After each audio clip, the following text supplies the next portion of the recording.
30-40 टंकार प्रार्थना तेल को निजर स्टिकर लगे कि 200 टंका 400 टंकार बिकुछंते आमर भकुआ लोक माने एटा पावरफुल तेल बोलिकी कुटुकुटा किणुछंते।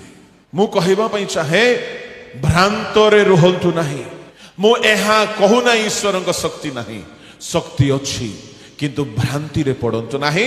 केई केबे हेले भाववादी माने टंका लोभरे बेपार करि नाहंती, प्रार्थना तेल बिकी नाहंती, प्रार्थना पानी बिकी नाहंती, केबे हेले ईश्वरक शक्ति को बिजनेस करा जाय नाही, केबे करा जाय नाही। यीशु कहिले तुमे बिना मूल्य रे पाइछ, बिना मूल्य रे दान कर। कोडू सिखिलो तुमे? प्रभु जदि तुमको शक्ति देइछंती बेपार करिवा पई देइछंती। आपण जानिछंती जो माने प्रभु को दान वरदान को नेकी बिजनेस करंती से मानकर पाप क्षमा हेबो नाही, से माने क्षमा पाइबे नाही। मु देखुची ओडिसा रे भी 2-3टा बाहर लेनी बिजनेस करला वाला माने